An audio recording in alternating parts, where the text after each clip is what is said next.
ഇപ്പം നമ്മൾ അയൽവാസികൾ അങ്ങോട്ട് ഇത് ഉത്തരേന്ത്യയല്ല, തൊട്ടടുത്ത് മുസ്ലിം ഇപ്പുറത്ത് ക്രിസ്ത്യാനി നമ്മളിങ്ങനെ ഒരുമിച്ച് നിൽക്കുകയാണ്.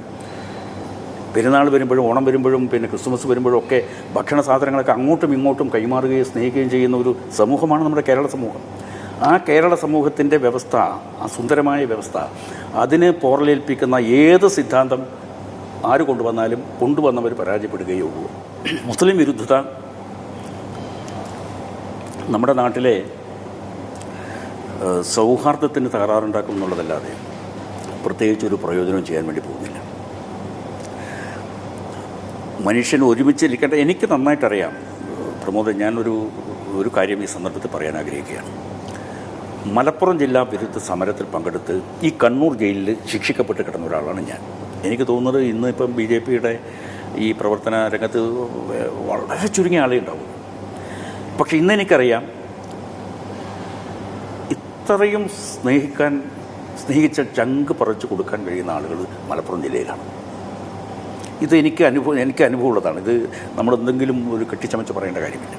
മലപ്പുറം ജില്ല വികസന രംഗത്തും പിന്നെ നല്ല റോഡുകൾ അതിലും വളരെ മുന്നോട്ട് പോയിട്ടുണ്ട്. പിന്നെ ജനങ്ങൾ ഇത്രയധികം സ്നേഹിക്കുന്ന ആളുകൾ, നൂറുകണക്കിന് ചെറുപ്പക്കാരായിട്ടുള്ള മുസ്ലിം യുവാക്കന്മാർ എൻ്റെ സുഹൃത്തുക്കൾ. നമുക്കവരെ ആശ്രയിക്കാം, നമുക്കവരെ വിശ്വസിക്കാം. അപ്പോൾ ആ സത്യത്തിൽ തെറ്റായിരുന്നു. അതാണ്, അല്ല അങ്ങനെയല്ല. അത് അന്നത്തെ ഒരു ഇതങ്ങനെയായിരുന്നു. കാരണം അന്ന് ഒരു ഭയം ഉണ്ടായിരുന്നു. ആ ജില്ല ഇങ്ങനെ വന്നു കഴിഞ്ഞാൽ കാരണം അന്ന് അതിന് ഇടയാക്കുന്ന ചില സംഭവങ്ങളുണ്ടായിരുന്നു. ഈ നോമ്പ് കാലത്തൊക്കെ ചില തിയേറ്ററുകളൊക്കെ കത്തിച്ച സംഭവം ഒന്നുണ്ട് ആ ഒരു കാലത്തുണ്ടായിരുന്നു. അത് ആ ഒരു കാലം അങ്ങനെയാണ്. ആ കാലം കഴിഞ്ഞു. പക്ഷേ ഇന്ന് നമ്മുടെ ജീവിത യാഥാർത്ഥ്യം നമ്മുടെ മുമ്പിലുണ്ട്. ഇത്തരത്തിലുള്ള ആളുകളെ ഒക്കെ നമ്മൾ സംശയത്തോടു കൂടി നോക്കേണ്ട കാര്യം എന്താ? ഇപ്പം നമ്മൾ അയൽവാസികൾ അങ്ങോട്ട് ഇത് ഉത്തരേന്ത്യയല്ല, തൊട്ടടുത്ത് മുസ്ലിം ഇപ്പുറത്ത് ക്രിസ്ത്യാനി നമ്മളിങ്ങനെ ഒരുമിച്ച് നിൽക്കുകയാണ്. പെരുന്നാൾ വരുമ്പോഴും ഓണം വരുമ്പോഴും പിന്നെ ക്രിസ്മസ് വരുമ്പോഴും ഒക്കെ ഭക്ഷണ സാധനങ്ങളൊക്കെ അങ്ങോട്ടും ഇങ്ങോട്ടും കൈമാറുകയും സ്നേഹിക്കുകയും ചെയ്യുന്ന ഒരു സമൂഹമാണ് നമ്മുടെ കേരള സമൂഹം.